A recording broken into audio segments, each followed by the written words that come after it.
Hi friends, എല്ലാവർക്കും എൻ്റെ പുതിയ വീഡിയോയിലേക്ക് സ്വാഗതം. ഇപ്പം നല്ല മഴ തന്നെയല്ലേ, എല്ലാ സ്ഥലത്തും മഴ തന്നെയാണ്, നമുക്കും നല്ല മഴ തന്നെ. ഇന്ന് ഞാനൊരു തക്കാളി കറിയാണ് കേട്ടോ ഉണ്ടാക്കിയിരിക്കുന്നത്. ഈ തക്കാളി കറി എല്ലാവർക്കും ഇഷ്ടാവും. 2 തക്കാളിയും ഒരു സവോളയൊക്കെ ഉണ്ടെങ്കിൽ നമുക്ക് ഒരു കറി ഉണ്ടാക്കാം കേട്ടോ. ഉച്ചയ്ക്ക് ഊണ് കഴിക്കാനായിട്ട് രുചികരമായ ഒരു കറി നമുക്ക് ഉണ്ടാക്കാം. ഒരു കൂടുതൽ ഇൻഗ്രീഡിയൻസ് ഒന്നുമില്ല, നമ്മുടെ കിച്ചണിലുള്ള സാധനങ്ങളെ കൊണ്ട് തന്നെ നമുക്ക് രുചികരമായ ഒരു കറി തക്കാളിയും സവോളയും വെച്ചിട്ട് നമുക്ക് ഉണ്ടാക്കാം. പെട്ടെന്ന് ഉണ്ടാക്കുകയും ചെയ്യാം. അപ്പോൾ അതെങ്ങനെയാണ് ഈ രുചികരമായ തക്കാളി കറി ഉണ്ടാക്കിയെന്ന് നമുക്കൊന്ന് നോക്കാം കേട്ടോ.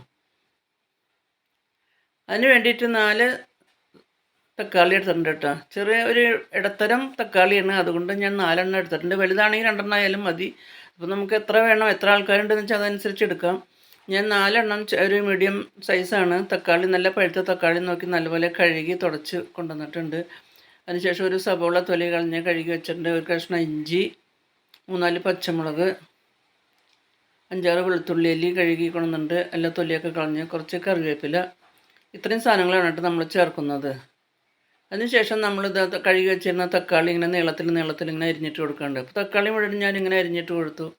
അതിനുശേഷം നമ്മൾ സവോള തയ്യാറാക്കി വെച്ചിട്ടുണ്ടായിരുന്നല്ലോ, ആ സവോള ഇതുപോലെ ചെറുതായിട്ട് ഇങ്ങനെ നീളത്തിൽ അരിഞ്ഞിട്ട് കൊടുത്തു കേട്ടോ. അതാ സവോള മുഴുവനും ഞാനിങ്ങനെ അരിഞ്ഞിട്ട് കൊടുത്തു. അതിനുശേഷം നമ്മൾ പച്ചമുളക് വെച്ചിട്ടുണ്ടായിരുന്നു, അത് പച്ചമുളക് ഒന്ന് കീറിയിട്ട് കൊടുത്തു. അതിനുശേഷം ഒരു കഷ്ണം ഇഞ്ചി വെച്ചിട്ടുണ്ടായിരുന്നു, ഇഞ്ചി നല്ലപോലെ നീളത്തിൽ ഇങ്ങനെ ചെറുതായി ഇങ്ങനെ അരിഞ്ഞിട്ട് കൊടുത്തു. അപ്പോൾ ഇഞ്ചിയും പച്ചമുളകും വെളുത്തുള്ളിയൊക്കെ ചെല്ലുമ്പോൾ നല്ലൊരു ടേസ്റ്റ് തന്നെയാണ് കേട്ടോ. കുറച്ച് വെളുത്തുള്ളി, 5-6 അല്ലി വെളുത്തുള്ളി കഴുകി വെച്ചിട്ടുണ്ടായിരുന്നു, തൊലി കളഞ്ഞ് അതും ഇതുപോലെ നീളത്തിൽ നുറുക്കിയിട്ട് കൊടുത്തു കേട്ടോ. കറിവേപ്പില വെച്ചിട്ടുണ്ടായിരുന്നു, കറിവേപ്പിലയും ചേർത്ത് കൊടുത്തു. ഇതെല്ലാം കൂടി ചെല്ലുമ്പോൾ തന്നെ നല്ലൊരു ടേസ്റ്റ് തന്നെയാണ്. അതിനുശേഷം നമുക്കതിലേക്ക് ഇനി ആവശ്യത്തിന് മസാലപ്പൊടി ഇട്ട് കൊടുക്കാം കേട്ടോ. അതിലേക്ക് ഒരു 1/2 ടീസ്പൂൺ മഞ്ഞൾപ്പൊടി, അതിനുശേഷം എരിവുള്ള മുളക് പൊടിയാണ് സാധാരണ നമ്മൾ കറികൾക്ക് ഉപയോഗിക്കുന്ന. കാശ്മീരി മുളക് പൊടിയല്ല, എരിവുള്ള മുളക് പൊടിയാണ്. ഒരു 1.25 സ്പൂൺ മുളക് പൊടി ഇട്ട് കൊടുത്തു.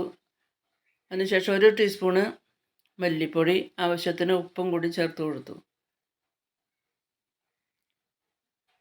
അതിനുശേഷം ആവശ്യത്തിന് വെള്ളം കൂടി ഒഴിച്ച് കൊടുത്തു കേട്ടോ. വേവാൻ ആവശ്യമായി വെള്ളം കൂടി ഒഴിച്ച് കൊടുക്കുകയാണ് കേട്ടോ. അതിനുശേഷം നമുക്കെല്ലാം നല്ലപോലെ ഇളക്കി യോജിപ്പിച്ച് വേവിക്കാൻ വെക്കാം കേട്ടോ. ആ സവോളയിലും തക്കാളിയിലൊക്കെ മസാല, ആ മുളക് പൊടിയും മഞ്ഞൾപ്പൊടിയും ഉപ്പൊക്കെ പിടിക്കാൻ വേണ്ടിയിട്ട് നല്ലപോലെ ഒന്ന് ഇളക്കി യോജിപ്പിച്ച് നമുക്ക് വേവിക്കാൻ വയ്ക്കാം.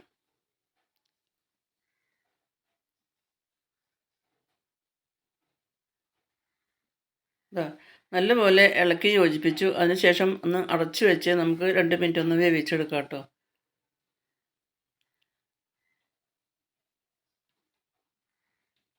2 മിനിറ്റ് കഴിഞ്ഞപ്പോൾ അത് അടുപ്പ് തുറന്നു. ഇപ്പോൾ അത് നല്ലപോലെയൊക്കെ തിളച്ചുകൊണ്ടിരിക്കുന്നുണ്ട് കേട്ടോ. നല്ലപോലെ തിളച്ചു. വീണ്ടും നമുക്ക് നല്ലപോലെ ഒന്ന് ഇളക്കി യോജിപ്പിക്കാം, നല്ലപോലെ ഒന്ന് വേവിച്ചെടുക്കാം.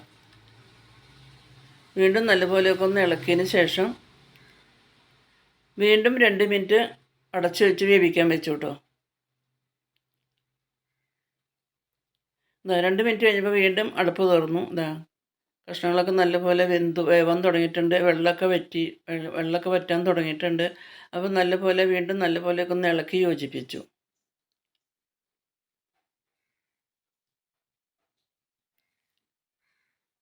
അതിലേക്ക് തേങ്ങാപ്പാലാണ് കേട്ടോ ഒഴിക്കുന്നത്. സാധാരണ ഇപ്പോൾ തേങ്ങ അരച്ചാലും കുഴപ്പമില്ല, സാധാരണ ഞാൻ തേങ്ങ അരച്ചാണ് ചേർക്കാറ്.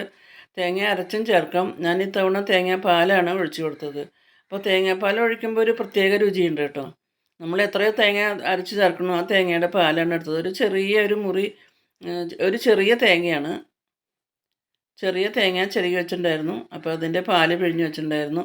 1-ാം പാല് 2-ാം പാല് അങ്ങനെയൊന്നുമില്ല. ഒരു ഗ്ലാസ് വെള്ളം ഒഴിച്ച് മൊത്തത്തിൽ ഒന്ന് അരച്ച് നല്ലപോലെ അരിച്ചെടുത്തു കേട്ടോ.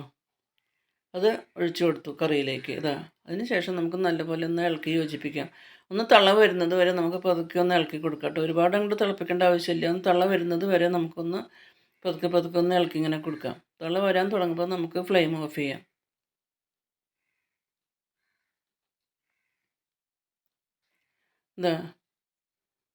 ചെറുതായിട്ട് ഇങ്ങനെ തിള വരാൻ തുടങ്ങിയിട്ടുണ്ട് കേട്ടോ. 4 പേരൊക്കെ ഒന്ന് തിളച്ച് തുടങ്ങിയിട്ട്. അപ്പോൾ അത് മൺചട്ടി ആയതുകൊണ്ട് ഇനി ആ ചട്ടിയിൽ ഇരുന്ന് വീണ്ടും നല്ലപോലെ തിളച്ചോളും. അപ്പം തിള വരാൻ തുടങ്ങിയപ്പോൾ നമ്മളത് ഫ്ലെയിം ഓഫ് ചെയ്തു കേട്ടോ.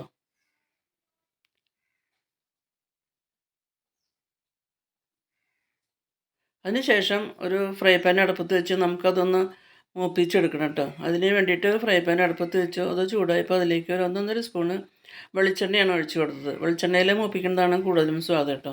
അപ്പോൾ വെളിച്ചെണ്ണ നല്ലപോലെ ഒന്ന് ചൂടായി വന്നപ്പോൾ അതിലേക്ക് 5-6 ചെറിയ ഉള്ളി നല്ലപോലെ തൊലിയൊക്കെ കളഞ്ഞ് കഴുകി അരിഞ്ഞ് വെച്ചിട്ടുണ്ടായിരുന്നു. ആ ചെറിയ ഉള്ളി അരിഞ്ഞതും കൂടി ചേർത്ത് കൊടുത്ത് നമുക്കൊന്ന് മൂപ്പിച്ചെടുക്കാം. ആ ഉള്ളിയിട്ട് നല്ലപോലെ ഒന്ന് ഇളക്കിയതിന് ശേഷം അതിലേക്ക് കുറച്ച് കറിവേപ്പില ഇട്ട് കൊടുത്തു. അതിന് ശേഷം അതിലേക്ക് 2 വറ്റൽമുളകും കൂടി പൊട്ടിച്ചിട്ട് കൊടുത്തു കേട്ടോ. നമുക്ക് വീണ്ടും നല്ലപോലെ ഒന്ന് മൂപ്പിച്ചെടുക്കാം. ഒന്ന് ചുവന്ന കളറാവുന്നത് വരെ നല്ലപോലെ ഒന്ന് മൂപ്പിച്ചെടുക്കുക. അത് കളറൊക്കെ മാറി മൂക്കാൻ തുടങ്ങിയിട്ടുണ്ട് കേട്ടോ. ആ ഉള്ളിയും കറിവേപ്പിലയും വറ്റൽമുളകൊക്കെ ഒന്ന് മൂക്കാൻ തുടങ്ങിയിട്ടുണ്ട്.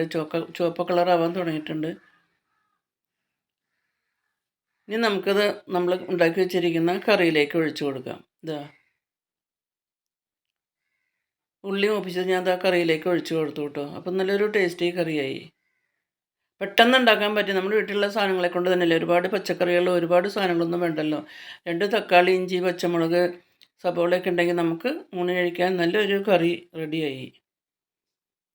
അതിനുശേഷം ഞാൻ കുറച്ച് മല്ലിയില ഉണ്ടായിരുന്നു. മല്ലിയില ഇടണം നിർബന്ധമില്ല. മല്ലിയില ഉണ്ടെങ്കിൽ ഇട്ട് കൊടുത്താൽ മതി. ഉള്ളത് കൊണ്ടാണ് ഞാൻ കുറച്ച് മല്ലിയിലയും കൂടി ഇട്ട് കൊടുത്തു.